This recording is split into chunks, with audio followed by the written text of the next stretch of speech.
Welcome back to the bottom half of the first inning. Indiana's defense from left to right. In left field, you got Drew Ashley. Center field, Grant Richardson. Morgan Colopy in right field. Colbar, James Spalin, Paul Tates, Kip Fugers around the infield. And then Colin Hopkins behind the plate, catching the 6'6" McCade Brown, who we mentioned in the opening, is a very good pitcher. Very good pitcher. I mean, we know that this pitching staff is pretty much loaded for Indiana. I mean, they lead the Big Ten in ERA, hits, and runs. The team's batting average, it's 176, which is very impressive. McCade Brown, like I said in the opening, he was National Player of the Week back March 16th that week against Penn State, where he pitched.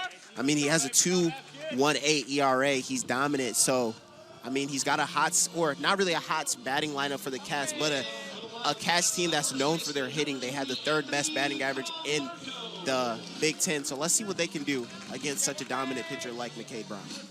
Interesting lineup is the same as yesterday for the Cats. Kolarko, Gusenberg, Rustich, Troutwine, Dunn, Bianchina, Minarovic, O'Donnell, and Kaplan. As the first pitch, a check swing. He did not go around.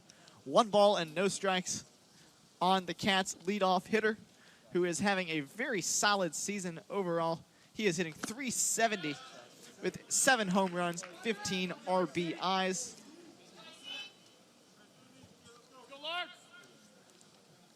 As here comes the 1-1 pitch. It is in there for strike 2. Brown ran a 2-seamer in there. I mean, Kolarko, he's had an amazing season, especially as the one hitter. He's getting on base. He has a .379 batting average. As that one is downstairs, and it hit him. So McCade Brown hits the first batter he faces. There will be no perfect game today. Obviously, I think we mentioned this in the open. McCade Brown was part of a combined no-hitting effort for the Hoosiers in his last start against Illinois last weekend. The very interesting thing about that, though, this is one of the more odd pitching lines I have seen in a long time. 5 innings, no hits, no runs, 7 walks, and 9 strikeouts. Well, I mean, we know he's going to get the strikeouts. He has a lot of strikeouts on the team, and he leads their team in pitching, the pitching starters. I mean, with Tommy Summer and him, he's got a lot of really good numbers. So it's kind of surprising to see him hit Kolarko, but we know Kolarko's on-base percentage. She's going to get on some way, somehow, and if that means getting hit, that's how it is. First pitch to Gusenberg is a strike. I mean, Gusenberg, of course, the known name in this lineup. He was just Big Ten Player of the Week, and he's still a hot hitter. He was batting over .500 last weekend against Rutgers. Yeah, he had a double to left field in yesterday's game. Fouls this one straight back, and he is quickly behind 0-2. Walking up to Dua Lipa's Levitating. It's a great walk-up song, in my humble opinion, as he climbs back in the batter's box. He always seems to have that back foot right on the back line of the batting square. As Brown sets at the chest and delivers just off the plate. 1 ball and 2 strikes on the Wildcat shortstop. Like you said, Big Ten Player of the Week. He leads the Big Ten in home runs with 10. He is 2nd in hits and 10th in batting average. So he is obviously a threat to make magic happen as he chops this one high in the air, foul. We will do it again on 1-2. And you mentioned that, Andrew. I mean, if there's a guy that's going to be 0-2 for Northwestern and head coach Spencer Allen has to send someone up there, starts to count 0-2, I think Sean Gusenberg's the guy you want up there if you need to get a hit. He does a really good job on getting on base, battling in the box, and you're going to need that type of guy. I mean, of course, like you said before, with his back foot in the back of the batter's box, I really like that notion by him. You can see with 2 strikes, he narrows his stance up a little bit and takes high 2-2. Just trying to keep those hands low, short at the ball, and put something in play here. Make McCade Brown work a little bit. And encouraging sign for the Cats, they've already made Brown throw more pitches in this first inning than Summer did yesterday. This will be his 10th. Pitch popped out of play, foul. That pitch was out of the strike zone, but you can see why he was swinging at it, just trying to fight. And you know, that's what good batters do. If they don't like a pitch, but they know it's around the area that might get called a strike, especially when you have 2 strikes on you, you're just going to fight it off until you get that one pitch that you like where you can do damage on it. And that's exactly what Goosenberg's trying to do here. 7th pitch of the at-bat on the way, and it is tipped and not caught, so we will do it again. Good battling by Goosenberg here, getting close to what James Espalin did. Actually, not really close, still about halfway there. Espalin had a 14-pitch at-bat against Illinois in his most recent start before the one yesterday. And I mean, in those type of instances, if you strike out or walk, you know, it's just props to both the batter and the pitcher. That's a pitch from Brown that curves just off of the outside corner. 3-2. Great battle from Goosenberg here. This will be the 9th pitch of the at-bat. You know, those type of pitches, you know, outside corner could be a strike, could not be a strike. You kind of just hold your breath as in the audience or a spectator, hoping that that's a ball. Pitch, Calarco on the move. That one is popped up. That will drifting towards the right field corner, and it is just foul. That ball had a lot of carry on it, more than I thought off the bat. It ended up just like 2 to 3 feet right of the foul pole. Well, I mean, we see the flags out there a little bit blowing out to right field, but I mean, Goosenberg. Seen it again here. Goosenberg lays into that. Looks like it's mostly off the end of the bat. You see Calarco's reaction, looking at it, thinking it might be caught. He hit that ball a long way to what I mentioned yesterday, very short porch in right field, only 310. I mean, you saw Calarco moving on the pitch, so let's see if he's going to move again here with a 3-2 count. 10th pitch of the at-bat coming up. Calarco is on the move again, and Goosenberg lines this one deep towards right center field. Backing up, though, towards the warning track is Callipy, and he puts it away, but a great at-bat from Sean Goosenberg, even though it results in a lineout. And I mean, he ripped that to the almost to the gap, but I mean, Callipy was just right there. He played him in the gap exactly, and he didn't have to move much as you see him walk back a few steps to snag that. Calarco, again, was moving on the pitch. I think we won't see that with Rustage here, especially with the 0-0 count, but he might be later on in the count. Yeah, see if they go back to the hit and run. But a 10-pitch at-bat from Goosenberg results in a line. As the first pitch to Rustage is in there for a strike. Steven had a double to left field yesterday as part of a 1-for-4 night. And I mean, he led the team in RBIs with 2, so he's doing what 3 hitters do, if you want to call it that. Yep, he came very close to tying the game with a home run. It's 3:26 to left here at Rocky and Bernice Miller Park. But the ball bounced right on the edge of the warning track and bounced up over the wall for a 2-run ground rule double to bring the Cats within a run, but could not get anyone home after that. As the 1-1, he did not go around. 2 balls and 1 strike. You know, you hear from not only the audience, but also the dugout, good hold, you know, playing baseball. You hear that a lot when kind of an intense game, especially the first inning when the hopes are up, a lot of energy coming out the gate. So you just love to see that. I mean, Rustage, he's batting .306 on the year. So let's see if he can add to that in this at-bat. Check of the runner. Calarco back easily. I mean, Rustage has 22 hits this year, 21 RBIs, 8 home runs. He's up on I wouldn't say the leaderboard, but he's in the top 10 when we look at Big Ten honors with this Northwestern powerhouse. The pitch, high. Maybe that at-bat from Goosenberg sort of rattling Brown a little bit. Remember, he only went 5 innings despite not giving up any hits. He did go only 5 innings in his last start, so he's not necessarily going to go deep into games. He went 7 innings in his first 2 starts, but has not gone more than 5 innings in any of his previous 4. As here comes the 3-1. Popped back out of play. And we will do it again now with a full count. Interesting to see if they move Calarco again with the count full. That's what they did with Goosenberg last time. Yeah, especially with 1 down. And then you got Troutwine, who leads the team in RBIs up. You want to get him into scoring position any way you can. Brown set for his 20th pitch of the first inning. Calarco not going, and the pitch is outside for ball 4. So Cats have 2 base runners on for Michael Troutwine. This is not the start Brown wanted, already having thrown 20 pitches and just having 1 out here in the first inning for the Cats' left-handed catcher. I mean, this is much different than his last appearance, like you said, the combined no-hitter with Braden Tucker last Saturday. And it really shows how dominant he is. The most hits he's given up in any of his appearances is 5 hits. You know, that's really a really small number, I would say. So let's see if Troutwine can get in the scorebook. First pitch is a strike. And Troutwine is an interesting dichotomy of a hitter. Did not get a hit yesterday, like you said in the open. Went 0 for 4. But overall, he's only hitting .205 on the year, but he does lead the team in RBI. So it shows that he has a knack for possibly coming out in the clutch. Flew out to deep right field in his first at-bat yesterday. See what he can do against Brown here today. Tips this one foul, quickly in an 0-2 hole. And like you said, a dichotomy, I mean, he has the 4th most home runs and RBIs in the Big Ten, yet he's batting .205. Like, what are the odds? You never really see that. It's like Joey Gallo numbers if you're comparing it to someone in the MLB. Yeah, but that's a good and bad thing, especially as the 4 hitter. He's got runners on first and second with one down. Why not see a home run? You know what I mean? You would love to see that to start the game in the first inning, set the tone. Obviously, but now tough from an 0-2 hole. Probably going to be in protect mode now, has those hands low as Brown sets at the belt. Shortstop is Stalin backs off, and the pitch is fouled straight back. He was right on that pitch. Still an 0-2 count. We'll do it again. And that's really when you know a batter's on, and when he fouls it straight back, he just missed it. I know that's going on in Troutwine's head right now as we look at the replay. And, you know, he's going to really try to get something to handle here, drive it with only 1 down. And if here comes the 0-2. Curveball, strike 3 called right over the outside corner. Nice looking breaking ball that time from McCade Brown.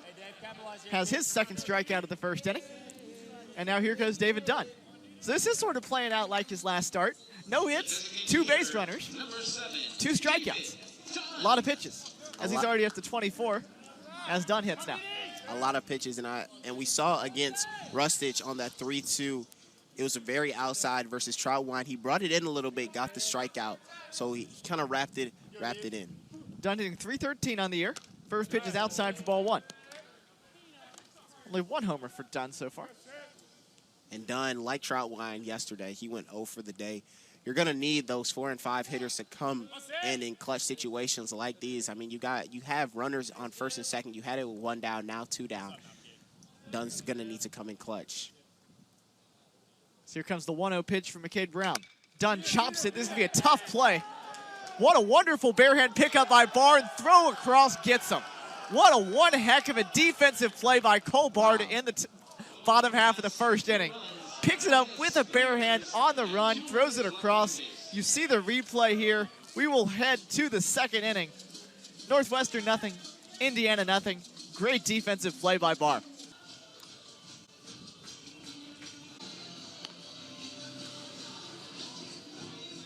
We are back for the bottom half of the 2nd inning. McCade Brown set to go to work. For the Hoosiers, leading off for the Cats will be the 2nd baseman who just made the stellar defensive play to end the top half of the 2nd. That'll be Vincent Bianchina. He'll be followed by Manarovic and O'Donnell.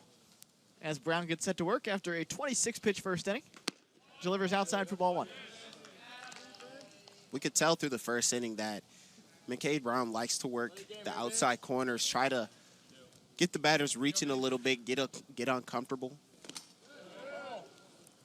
Bianchina had 1 hit yesterday, grounding it through the center of the diamond for his lone base hit in 4 trips to the plate. Looks like the ball bounced to the plate and actually hit the umpire or skimmed his face. He walked it up to Brown, you know, just take a chance. Yeah, give himself some time. Give himself some time. Now he's getting back behind the catcher to get ready for the 2-0 count. As the pitch, Bianchina hit high in the air, deep right center field on the run, and that ball is gone. Vincent Bianchina goes yard for the 2nd time in his Northwestern career, out to right center field, deepest part of the ballpark. Home run for the first year gets the Cats on the board early. Northwestern 1, Indiana nothing. There goes the no-hitter for Brown. Huge bomb by Bianchina into the right field gap. One of the deepest parts of the field. He gave it a ride. Now Brown's going to have to, you know, reevaluate, get back on the mound, and figure some things out. Manarovic tries a bunt, and that one will be fielded by Brown and thrown to first. for the first out of the inning. But back to that home run by Bianchina. That was a 2-0 pitch. He was sitting on it. He was thinking, if I get a fastball right there in my go zone, I'm just going to release on it. And that's exactly what he did. That ball clearing the flagpole out in right center field. And you play sports, Andrew. You know the 2-0 count, that's the hitter's count. That's the count that you know you can do some damage with. You know, if it's 0-0, 2-0, 3-1, I say if you're a hitter, you're looking for something good. It's the 1-0 pitch, fouled away out of play to even the count. And he hit that ball very hard because that is the deepest part of the ballpark. Like I was mentioning in right center, that ball, the wind is blowing slightly out, but that ball would have been gone at most parks. And, you know, and you saw him smiling, coming home to the plate to, you know, celebrate with his teammates. You got to be excited after that. Just giving it a ride, a shot. He doesn't have that many home runs this season, but now he's just adding to Northwestern's home run total with one more. That was his first extra base hit in a little while. He did not have one at all in the Rutgers series, so good to see him get back in the extra base hit count. RBI number 16 on the year for Bianchina as he drives himself in as O'Donnell strikes out, and that'll bring up the most tenured player on the Northwestern roster, Leo Kaplan. Kaplan, he had 2 hits yesterday. He went 2 for 4. So he's a little bit hot, and you like to see that at the bottom of the lineup, especially with the top of the lineup coming up. Puts the first pitch in play to short. Throw to first, drops. That'll be an error on the shortstop, James Espalin. Probably Fugers could have picked that, but the throw was a little low. So that will likely go as an E6 as we see the replay here. Had plenty of time to sort of muff the throw. So Cats getting a chance at the top of the order here in Anthony Calarco. Looked like it was a routine ground ball, just moving a little bit to his left, to the middle of the infield. You got to make that play, especially with 2 outs. Your pitcher just gave up a home run. You don't want the top of the lineup to come up, at least in this inning, if you're Indiana. And also more pitches for Brown to have to throw. He thought he was out of the inning on what would have been a very quick inning for him. Only this is his 36th pitch now. But instead, he's got to face Calarco, who takes outside for ball 1. Calarco got hit by a pitch last inning, or in the first inning, on the foot. Looked like a huge hack by Calarco. He went down to one knee.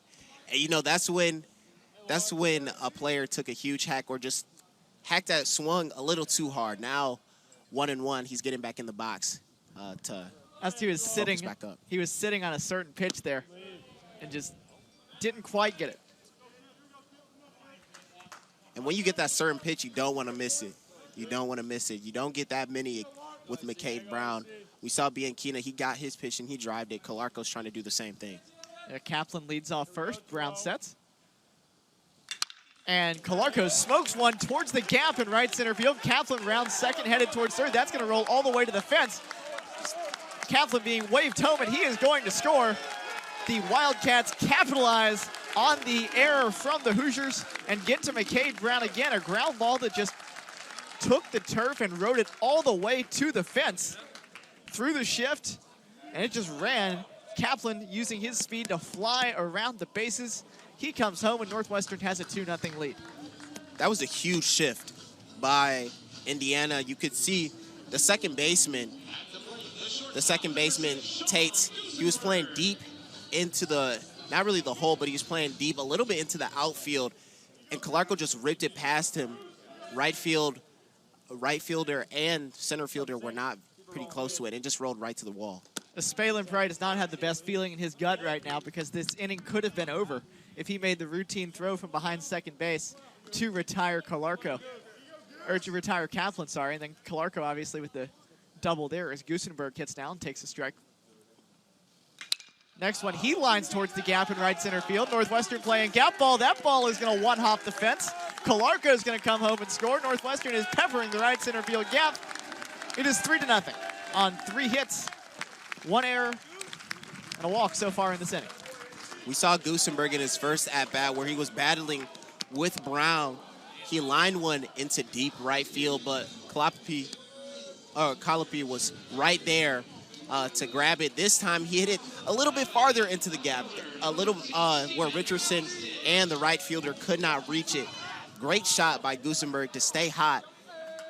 And now you got rushes to three-hitter. See if he can, why not go back to that gap? It looks like Calarco and Gusenberg like it too. Pulls the first pitch foul, but yeah, like you said, just a little further to the right, basically right underneath the scoreboard here. Not close enough for Calapi, who's a phenomenal defensive player, to track it down. As another unearned run, they'll go on the line of McCade Brown, as all of this is resulting from the error on the shortstop of Spalen. Spalen's error, it's funny because Northwestern leads the Big Ten in errors, but it looks like Indiana made a huge error that's costing them 2 runs, or my mistake, 3 runs in the second inning. Yeah, mainly the error resulted in 2 runs because Bianchino went deep to lead off the inning, right, which got the first run, and then the error followed by the back-to-back doubles by Calarco and Gusenberg. As the 0-2 to Rustic is inside. Yep. Tried to go with the front door breaking ball that time. It's not something you necessarily see too often. Mainly is trying to go in the back door. And sweep that away towards the back foot. But we saw that in Brown's strikeout on Troutwine. He went out the back door, but that one worked. Tried the same pitch again, and that retires the side, but a great inning for the Wildcats. They put up 3 runs. Vincent Bianchino with a solo shot. RBI doubles from Calarco and Gusenberg send us to the 3rd inning. Northwestern 3, Indiana nothing.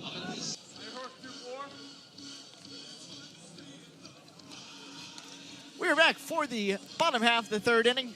Troutwine done and Bianchino coming up for the Wildcats, looking to build off of the success of the last inning following a nice, easy top half of the 3rd from Uberstein.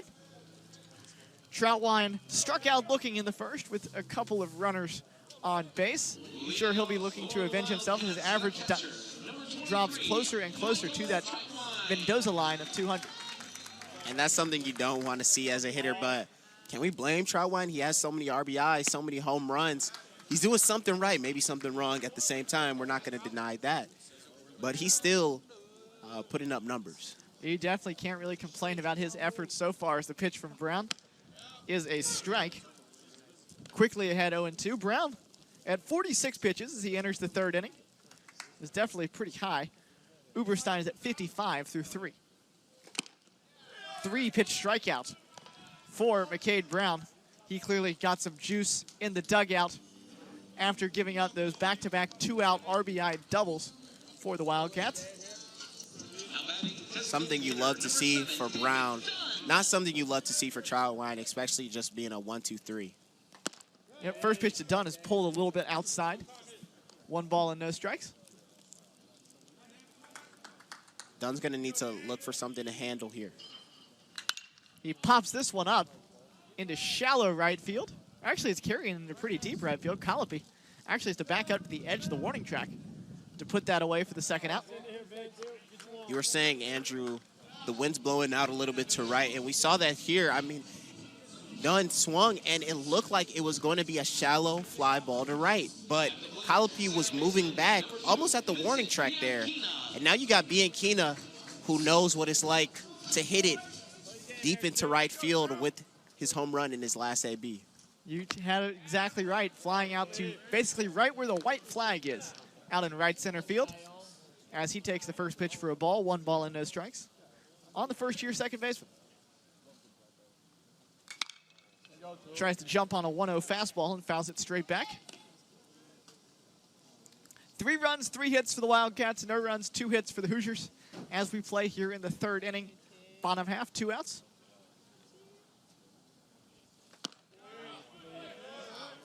That pitch just misses, and it's 2 balls and 1 strike. Looked like a little bit of off-speed by Brown there, trying to see if he can get Bianchino to jump at something he doesn't really like. We saw Bianchino foul off that fastball, was kind of on it. Bianchino takes upstairs. He comes from a good baseball family. His father played collegiately at Santa Clara University, not too far from his hometown of Lafayette, California.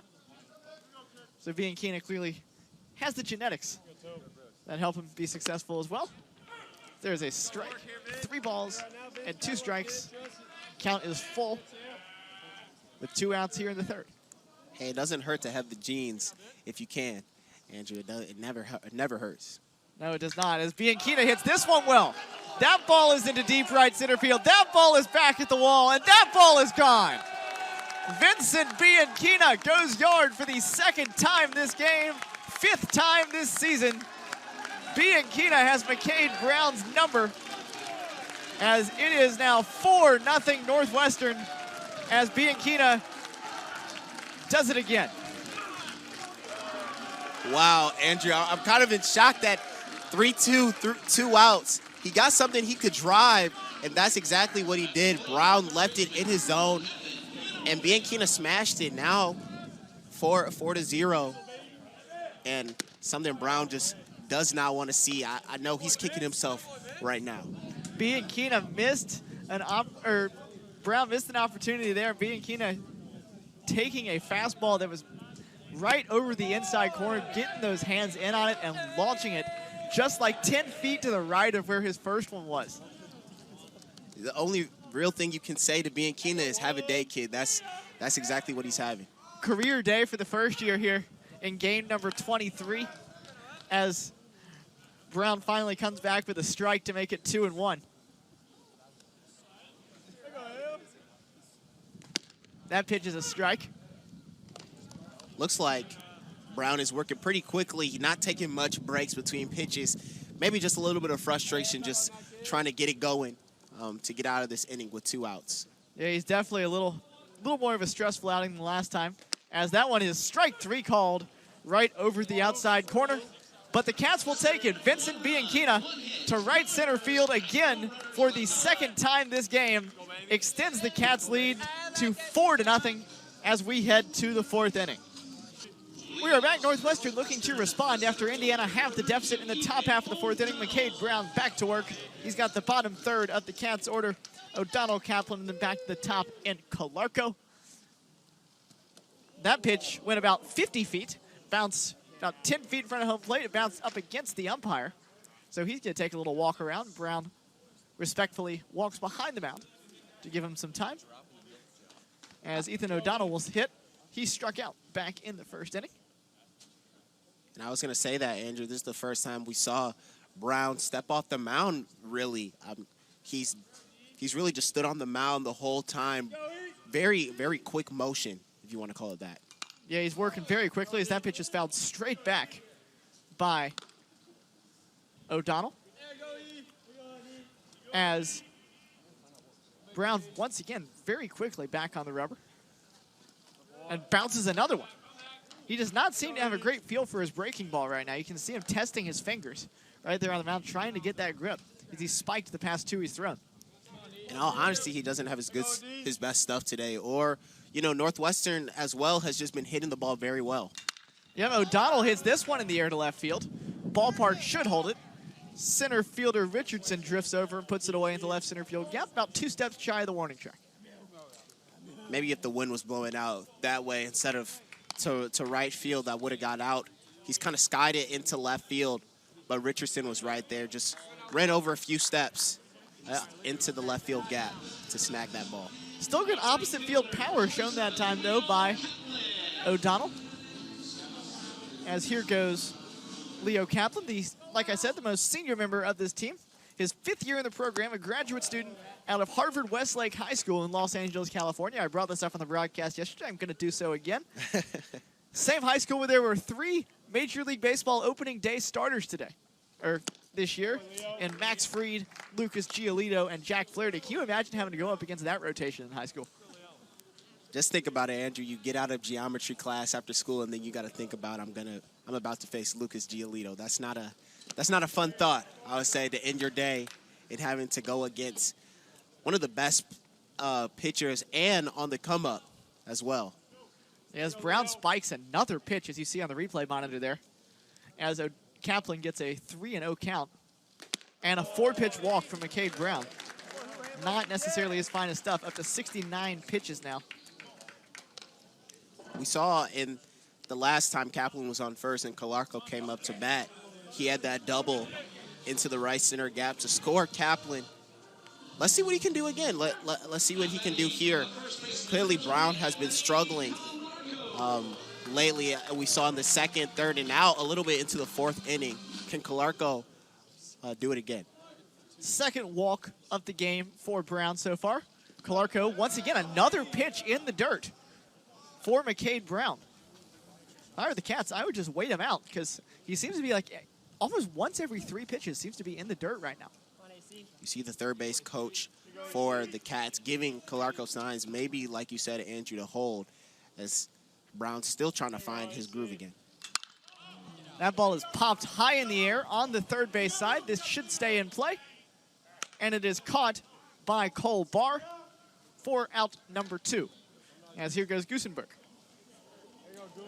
Calarco, he's going to want that pitch back, especially, Andrew, like you were saying, he threw about 4 or 5 straight balls. You don't want to have that happen to you. With Calarco being the hot player that he is, the #1 hitter and #1 hitter in hits in the Big Ten, you don't want to go out like that. Yep, Goosenberg digs in now, has plenty of room on the right side to play with, but instead skies the first pitch into center. This is looking like the first inning yesterday. It was a little bit of confusion for Indiana, and as Spalen ranges amidst 4 Hoosiers in shallow right center field to put the ball away and retire the side as the Cats go quietly in the 4th. We head to the 5th. Northwestern 4, Indiana 2. Second half of the game about to begin as we are 4.5 innings through. Brown set to begin his 5th inning of work at 72 pitches. He can sort of start fresh here as the Cats have 3, 4, and 5 coming up here in the bottom half of the 5th in Frestich, Troutwine, and David Dunn. See if they can get some of those 2 runs back that Indiana got on its 2 two-run home runs, including the most recent one from Cole Barr. It's the first pitch. Misses for ball 1. 1 ball, no strikes. Rush is trying to redeem himself from his last at-bat. He struck out, kind of slammed the bat through frustration. Yep, strikeout and a walk for Rustich today. Ahead 2-0 here in this count. It isn't usual to see McCade Brown struggle like this. We saw it against Ohio State where he gave up 2 runs, but, you know, that was it, 4 hits. And now we're seeing here a similar day, but 2 more runs. In fairness to him, 2 of those runs are unearned, as Rustich smashes this one, and a very nice catch by the shortstop of Spalen. That ball had some knuckling spin on it. So Spalen had to dive back in the other direction to try to make that play. You can see him making that motion with his hands there. You can see it on the replay monitor here. That ball had some cut on it. What a play to snare it.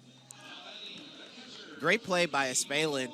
Kind of moved to the other side, moved to the middle of the field rather than the other way it was going, but great snag by him. Troutwine takes strike 1. He has struck out twice today, looking to avoid the hat trick here. Not having the best day, but now he's looking in with his third at-bat. And that one hit him, so he will be on base here with the hit-by-pitch. The second hit-by-pitch of the day for McCade Brown to go along with 2 walks. Now Dunn hits. You would love to get B and Keena on base. He has gone yard twice. You see the hit-by-pitch again here. Just clipped the front of the jersey of Michael Troutwine. Any way you can get on, you know, any way you can get on. You love to see, you know, you never want to get hit. But if you're getting on base, putting your team in a good position to score with only 1 down, you just love to see that. Yep, pitch from Brown. Is inside, 1 ball, no strikes on Dunn, who has put the ball in play twice. A ground out to third and a fly ball to pretty deep right field. But that was caught. This will be Brown's 80th pitch here. On its way to Dunn. And it's inside, 2 balls, no strikes. Brown's gone inside on Dunn both pitches, gotten both balls. We'll see if he goes back there trying to get something in the strike zone or just goes outside like we've seen him do most of the game. That one is way high, gets past the catcher Hopkins as Troutwine will take second base on the wild pitch. That one was nowhere close. We see it here on the replay monitor. That one really got away. That has got to be one of the worst baseball pitches I have seen in a long time, as that just got going. It looked like he was trying to throw some sort of change-up grip, That slip, that was at least a foot over the head of David Dunn. Hit probably halfway up the backstop here at Rocky and Bernice Miller Park off the netting. And Troutwine easily advanced to second. And I see why Hopkins is taking a walk out there to talk to Brown. And now the umpire is coming to meet him to tell them to break it up. But Brown in the last few innings, he's been bouncing pitches to the plate. And now we see one over the head going in the opposite direction. And now you got Troutwine in scoring position. Dunn yesterday, he didn't capitalize when Northwestern needed him to do. He struck out and when a runner was in scoring position. Hopefully Dunn can switch it around a little bit. Yeah, here comes the 3-0 pitch from Dunn. You figure you're taking all the way after that pitch. Finds the zone there, and it's 3-1. Well, it's easy, Andrew, to find the strike zone a little bit when it's 3-0. When you know most batters aren't going to swing 3-0.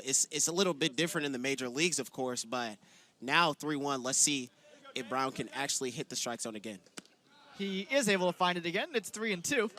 Seemed to take a little bit of velocity off of those past two pitches and focus on the location. I wonder if that's not what Dunn, or that's not what his catcher Hopkins told him in that little meeting they had after the pitch. Here comes the 3-2. Dunn did not go around, and that is ball 4. That one looked close. We'll see this on the replay monitor here. But this is an ideal situation for the Cats. Bianchina has to be absolutely filled with confidence right now, as he has gone yard twice. The first one went almost 400 feet, and McCade Brown will not be let in to face him. We are going to take a quick break for the Indiana pitcher, and we will be right back after this.